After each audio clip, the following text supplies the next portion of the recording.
मराठी सक्तीचा निर्णय आता पुढे ढकलला जाणार आहे आणि मराठी शिकण्यासाठी सरकारकडून आता मुदतवाढ मिळणार आहे। रिक्षा आणि टॅक्सी चालकांना ही मुदतवाढ किती मिळू शकेल हे आज कळणार आहे। तेव्हा आजची बैठक सुद्धा महत्त्वाची आहे। मुदतवाढीचा निर्णय आज होणार आहे आणि परिवहन मंत्री प्रताप सरनाईक यांनी ही माहिती दिली आहे। मराठी सक्तीच्या मुद्द्यावर आम्ही ठाम आहोत असं प्रताप सरनाईक यांनी म्हटलंय।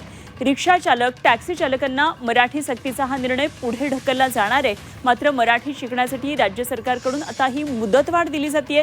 रिक्षा टॅक्सी चालकांना मराठी शिकण्यासाठी ही मुदतवाढ किती मिळणार हे आज स्पष्ट होणार आहे। तेव्हा या संदर्भातली बैठक आज पार पडणार आहे आणि या बैठकीमध्ये मुदतवाढीचा हा निर्णय होणार असल्याची माहिती परिवहन मंत्री प्रताप सरनाईक यांनी दिली आहे। तेव्हा मराठी सक्तीच्या मुद्द्यावर सरकार ठाम असल्याचंही प्रताप सरनाईक यांनी सांगितलं आहे।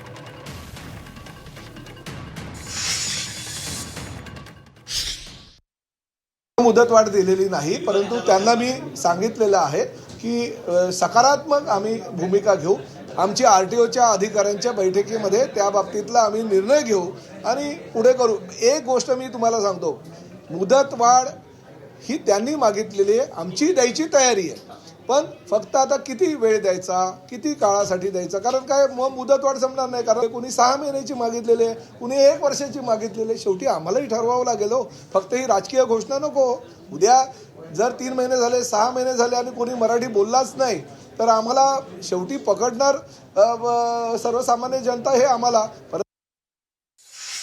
सगळ्या 59 आरटीओची मी बैठक बोलवलेली आहे सकाळी 10:30 वाजता आणि त्या बैठकीमध्ये ह्या बाबतीतला आम्ही निर्णय घेऊ। त्यांनी मुदतवाढ जर मागितली असेल, मी आधीच घोषणा केली होती की तुम्हाला जर शिकवणी पाहिजे असेल शिकवणी द्यायला तयार आहे, तुम्हाला जर काही स्वयंसेवी संस्थांची मदत पाहिजे असेल तर ती मदत द्यायला तयार आहोत, तुम्हाला जर मुदत पाहिजे असेल तर ती आम्ही मुदत द्यायला तयार आहोत, परंतु मुजोरी चालणार नाही।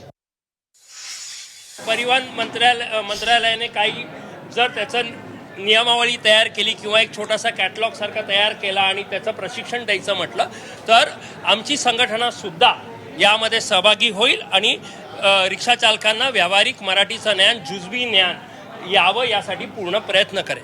त्यावेळेला ते आंदोलन एवढ्यासाठी होतं की 1 मे पासून जे लिहिण्या आणि वाचण्याची सक्ती करण्यात येणार होती आणि नाही आल्यास परमिट रद्द करण्यात येणार होते, ती आता सक्ती नसल्यामुळे तुर्तास ते स्थगित केलेलं आहे आंदोलन।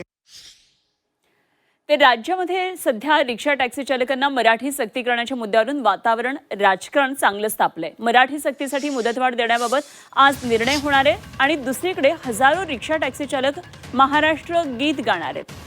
तर मुंबईतल्या आझाद मैदान इथं हजारो चालक महाराष्ट्र गीतचं सामूहिक गायन करणार आहेत आणि राज्यात सुरू असलेल्या मराठी भाषावादाच्या पार्श्वभूमीवर सर्व भाषिक रिक्षा, टॅक्सी आणि कॅब चालक एकत्र येत ऐक्याचा संदेश देण्याचा हा प्रयत्न करणार आहेत। त्यामुळे हा एक अनोखा उपक्रम किंवा ही एक वेगळी मोहीम सुद्धा म्हणावी लागेल।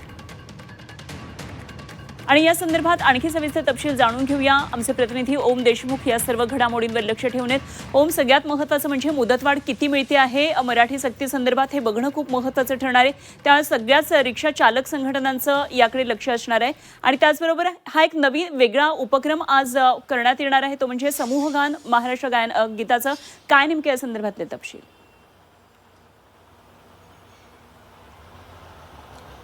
बरोबर आहे। खरं तर मराठी सक्तीकरणाच्या मुद्द्यावरून सरकार आणि विशेषत्वानं परिवहन मंत्री प्रताप सरनाईक यांनी ही जी काही भूमिका घेतली आहे ती अत्यंत आक्रमक आणि आग्रही स्वरूपाचं असल्याचं सध्या तरी दिसतंय। कालच्या बैठकीनंतर सुद्धा त्यांच्याकडनं मराठी सक्तीकरणाच्या संदर्भात जो विषय आहे तो पुढे घेऊन आम्ही जाऊ अशा प्रकारचं सूतोवाच करण्यात आलंय। कुठलीही मुजोरी जाणीवपूर्वक जर मराठीचा वापर न करता कोणी दाखवत असेल तर ते देखील खपवून घेतलं जाणार नाही अशा प्रकारचा स्पष्ट इशारा सरनाईक यांच्या वतीनं देण्यात आलाय। अर्थात या सगळ्या अनुषंगानं काल मंत्रालयात एक महत्त्वाची बैठक पार पडली आणि या बैठकीमध्ये खरं तर आज या संदर्भातला निर्णय होणार असल्याचं स्पष्ट झालं होतं।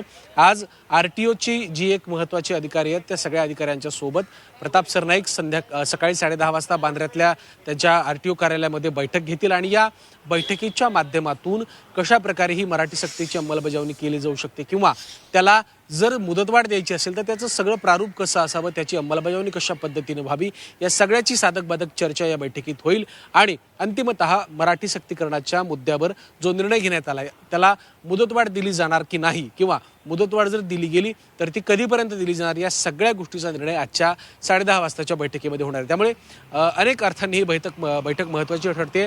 एका बाजूला मराठी अस्मितेचा मुद्दा, दुसऱ्या बाजूला परप्रांतीय आणि अमराठी रिक्षा चालक, टॅक्सी चालक जे आहेत त्यांच्या संघटनांकडनं मांडली जाणारी आक्रमक अशी आग्रही भूमिका, या सगळ्याच्याच पार्श्वभूमीवरती सरकार नेमका काय मध्यम मार्ग काढते आणि तोडगा म्हणून या सगळ्या गोष्टीला, या सगळ्या निर्णयाला काही दिवसांसाठी, काही महिन्यांसाठी स्थगिती किंवा हा निर्णय पुढे ढकलला जातो हे देखील पाहणं महत्त्वाचं ठरणार आहे. साधारणपणे जी माहिती मिळते त्यानुसार 3 ते 4 महिन्यांची मुदतवाढ या सगळ्या संदर्भात दिली जाऊ शकते, अशा प्रकारची माहिती सूत्रांकडनं कळते. परंतु अंतिमतः जोपर्यंत सरकार या सगळ्या संदर्भातला अधिकृत निर्णय जाहीर करत नाही तोपर्यंत याबद्दल कुठलीही स्पष्टोक्ती होणार नाहीये. त्यामुळे मुंबई आणि राज्यातल्या अमराठी रिक्षा टॅक्सी चालकांच्या संदर्भातला हा निर्णय कधीपर्यंत होणार आणि मराठी सक्तीकरणाच्या संदर्भातली सरकारची आग्रही भूमिका अशीच कायम राहणार की त्यामध्ये काही लवचिकता येते, हे देखील पाहणं महत्त्वाचं असेल.